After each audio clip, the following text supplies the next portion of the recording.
లేదు అధ్యక్ష, అది మనం చేసే అధ్యక్ష. అధ్యక్ష, మేము ఇప్పుడు కొన్ని నిర్ణయాలు తీసుకున్నాం అధ్యక్ష. లాస్ట్ టైం కూడా ఎడ్యుకేషన్ మీద సుదీర్ఘంగా షార్ట్ డిస్కషన్ జరిగింది. ఆనాడు ప్రతిపక్ష పార్టీ వాకౌట్ చేసింది అధ్యక్ష. కొన్ని విషయాలు దృష్టికి తీసుకొద్దామని అధ్యక్ష.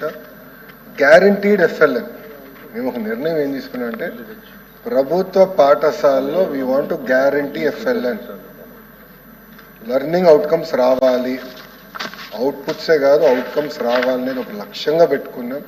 ఉపాధ్యాయులతో డైరెక్ట్గా మేము మాడుతున్నాం, వాళ్ళని మోటివేట్ చేస్తున్నాం.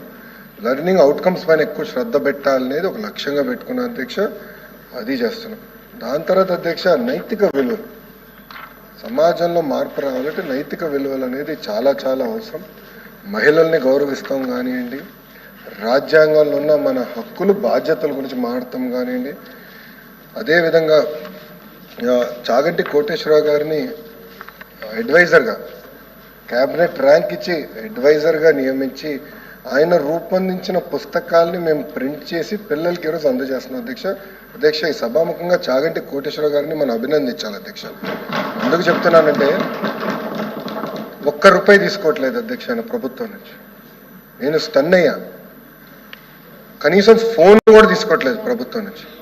క్యాబినెట్ ర్యాంక్ అయి ఉండి వాహనం కానీ, జీతం కానీ, వాటర్ బాటిల్ కూడా తీసుకోవట్లేదు మా దగ్గర నుంచి. అందుకని సభాముఖంగా ఆయన అభినందించాలి. అద్భుతమైన పుస్తకాలు రూపొందించారు అధ్యక్ష. ఆ పుస్తకాలు మేము ప్రింట్ చేసి ఇప్పుడు పిల్లలకి అందజేస్తున్నాం అధ్యక్ష. క్వాలిటీ ఎడ్యుకేషన్ అనేది ఒక నిర్ణయం తీసుకున్నాం, అందించాలని అధ్యక్ష. అధ్యక్ష, learning outcomes ASR report, NAS report అధ్యక్ష. జనరల్గా దేశవ్యాప్తంగా 2 రిపోర్ట్స్ పెట్టెళ్తారు అధ్యక్ష. ఒకసారి చూస్తే ప్రాథమిక పాఠశాలలో ప్రైవేట్కి ప్రభుత్వ పాఠశాలకి లెర్నింగ్ అవుట్కమ్స్లో పెద్ద తేడా కనపడలా. As per the report, it's a fact. ఆ రిపోర్ట్లో ఉంది అధ్యక్ష. సో అది మేము చాలా సీరియస్గా తీసుకుంటున్నాం అధ్యక్ష. అధ్యక్ష, గౌరవ సభ్యులు ఇప్పుడు ఒక మాట అన్నారు అధ్యక్ష. ఇది ఎస్సీ బీసీ పిల్లలకి ప్రత్యేకంగా సెపరేట్ క్లాస్ రూమ్స్ పెట్టారు కొన్ని దిక్కడలని అధ్యక్ష. అది కానీ ఇక్కడ జరిగి ఉంటే ఆ వివరాలు నాకు ఇవ్వండి. ఈ ప్రభుత్వం చాలా కఠినంగా మేము వివరిస్తాం. దాంట్లో ఎలాంటి డౌటే లేదు, సందేహం లేదు మా దగ్గర. నాకున్న సమాచారం మేరకు అది ఎక్కడ జరగట్లేదు. పొరపాటున ఇక్కడ జరిగిందంటే మటుకు మీరు వివరాలు ఇవ్వండి, చాలా ఫర్మ్గా నేను యాక్షన్ తీసుకుంటాను. 1 సెకండ్ కూడా నేను ఆలోచించాను. ఎవరు స్కూల్ అవ్వచ్చు, ఎవరు కాలేజ్ అవ్వచ్చు, I don't care. Action will be firm. With regards to APMRC అధ్యక్ష, మ్యాటర్ ఇస్ సబ్ జుడిస్, కోర్టులో ఉంది.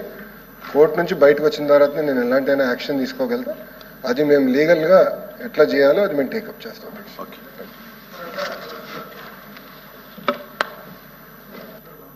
సమాధానం చెప్పింది. Sorry for intervention sir. ఎందుకంటే సభ్యుడు అడిగిన ప్రశ్నకి మంత్రి గారు చెప్పిన సమాధానానికి ఎక్కడ దగ్గర పొందం లేదు సార్.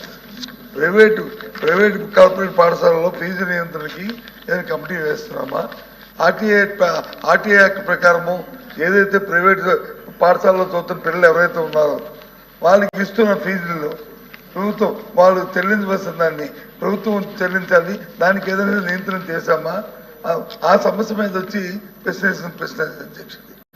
దానికి వచ్చేస్తా ప్రైవేట్ పాఠశాలని కానీ ఆ నియంత్రణ కానీ ఆర్టీ యాక్ట్కి సంబంధించిన ప్రైవేట్ పాఠశాలలో ఉన్న ఆ విధి కానీ అది ఎక్కడ కూడా మంత్రి గారు మెన్షన్ చేయలేదు అధ్యక్ష. ఒక సమాచారం ఉంటే చెప్పండి అధ్యక్ష, అంతే తర్వాతనే పంపించమని చెప్పండి అధ్యక్ష. అధ్యక్ష, ప్రశ్న ఒకసారి నేను చదవాలి అధ్యక్ష. మొదటి ప్రశ్న, whether the government is contemplating to bring in the private corporate schools with in the purview of fee regulatory committee.